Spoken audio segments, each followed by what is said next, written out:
There's many things to me that are memorable. Time spent in the outdoors with family and friends and dogs. No cell phone service. Just out in the Lord's creation. Being still in the morning and not hearing the sound of a internal combustion engine rolling. Drinking coffee that's made over a campfire. And slowing down and living more closer to where our ancestors lived. And I think that in this day and time where we live in a world of fast-paced microwave society, I'm going to kind of get on my preacher's box here, but slowing down and being still and knowing that the Lord is on the throne and just paying attention to the simple but very complex things that he created in creation and enjoying that is a very unique experience, because out in South America where we're at, it's wilderness. So while we're going around hunting hogs, we saw these like brick walls everywhere, and we asked Ulises, there's a lot of history behind this. Can you describe just kind of seeing some of the stuff?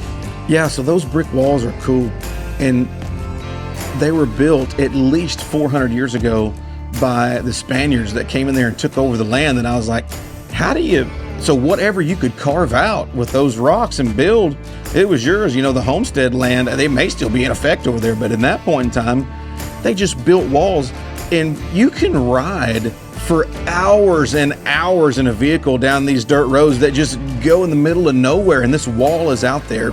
And so these Spaniards built these walls across there, and it's really cool to see because how old that country, the historicity behind it. Same folks also that built the church that Ulises La Cocha is built around. We actually slept inside the sanctuary, and there's a crucifix hanging up in the window, and one of the arms of our Lord Jesus was broken off, and that might have been made 400 years ago, and one of the arms is broken, but it's still in there. And some of the homemade crosses that they had that used for worship, that's really cool stuff to me.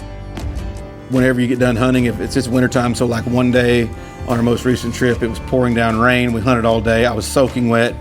We come in, you got to build a fire and heat up the water in the water heater until it gets to a certain temperature.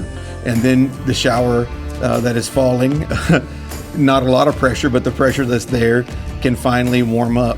And, your clothes are going to be dried by a fire, by a very old fireplace, which is also really cool. It's hundreds of years old. That is one aspect of the historicity. And to be at the place where the breed was created, the dreams and visions of the breed were created in this place. And so as we were sitting there, during the hunt, we had a lot of fun, but Ulises and I, we talk about every day on the phone. But when I'm there and we were just kind of hanging out, we were discussing some of the things. What does the future of the breed look like? How can we keep the original vision of his grandfather alive in the dogs without it getting defiled? We talk about our fierce commitment to the standards of the breed. And so people call me all the time all over America, and they talk about breed standard. And when they mention breed standard, they're talking about a set of measurements and a set of sizes that you can physically and visibly put into this box, okay? But when Ulises and I talk about standards, we're talking about things that you may or may not can see with your eyes. We're talking about courage, strength, valor, dedication, speed, grit, guts. We're talking about when you look at a dog and it's a puppy, we're talking about the angles of his pasterns. And when I can look at a puppy and I can look at certain things and I can just about tell you how fast that dog is going to be when it grows up. We are looking at the smallest tiny of details, the way that their jaws are shaped with their bite, what kind of bite that we like versus what different clubs like around the world. So we're talking, that's the special thing that you're gonna talk about, and that Ulises and I talk about when you're in that place where these visions were very native to their thinking. It's cool to flesh out what the future looks like.